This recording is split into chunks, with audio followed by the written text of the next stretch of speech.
Nous avons décidé de créer un partenariat avec le Palais de Tokyo autour de l'exposition Le Bord des Mondes. Tous les mots sont importants là-dedans. Le mot de partenariat, parce qu'il ne s'agit pas soit d'un sponsoring, c'est-à-dire qu'on recherche de la communication, soit d'un mécénat, c'est-à-dire qu'on s'efface. Il s'agit d'un partenariat, donc d'un dialogue et d'un échange entre les marques, le monde de la communication et un endroit qui est fait d'exploration, un endroit qui est probablement le plus bel ensemble de créativité et d'avant-garde que l'on puisse trouver dans notre pays. Ensuite, le bord des mondes. Ça nous a extrêmement frappé ce nom d'exposition parce que vous savez bien évidemment qu'il y a une certaine culture dans la communication qui croit un certain nombre qui a un certain nombre de croyances, parmi lesquelles cette expression qui est Creativity comes from the edge.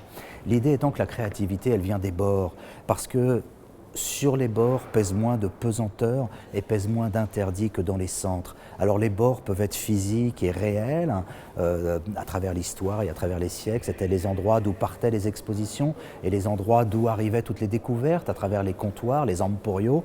Mais les bords aujourd'hui, grâce aux nouvelles technologies, c'est ce que la modernité a appelé les interstices de la société, par lesquels, grâce aux nouvelles technologies, les bords sont intégrés au centre et par contre génèrent un certain nombre de choses. Alors cette exposition, c'est une exposition absolument hallucinante dans laquelle il y a une trentaine de personnes qui montrent que des œuvres peuvent ne pas être des œuvres d'art et que si les œuvres ne sont pas forcément des œuvres d'art tout en étant des œuvres, ça veut dire que les gens qui les créent ne sont pas forcément des artistes mais sont pour autant des créateurs.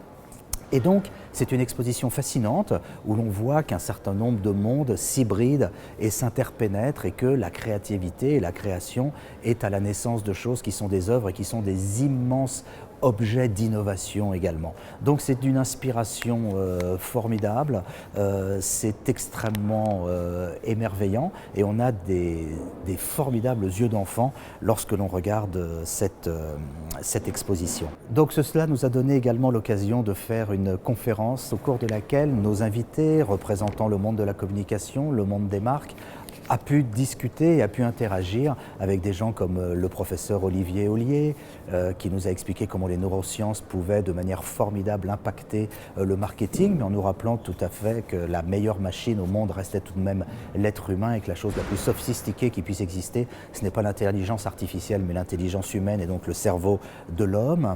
De la même façon, nous avions un débat merveilleux entre Monder Abdelnader, le cofondateur des Napoléons, et Jean Deloisy, le président du Palais de Tokyo, qui ont échangé et dialogué sur ce que pouvait être le sens de l'innovation et son croisement avec la création et le monde de l'art. Et enfin, Mark Jackson, le Chief Catalyst de McCann World Group, est venu nous parler des réalisations et des aboutissants du Mobile World Congress. Voilà. Donc ça a été une occasion de plus de faire reculer les frontières, une occasion de plus de faire cohabiter et coexister des mondes.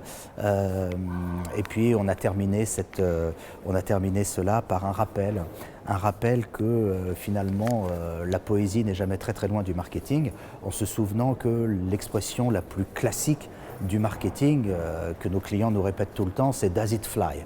pour nous demander si quelque chose marche et a du souffle. Et « Does it fly ?» en fait, ça vient d'un poème qui était un poème créé au début du siècle dernier par Christopher Lloyd. Christopher Lloyd avait monté une exposition consacrée à Apollinaire et il y avait un dialogue dans lequel Apollinaire disait « Come to the edge » et on lui répondait « I can't » et il disait « Come to the edge » et il répondait « It's too high, come to the edge ».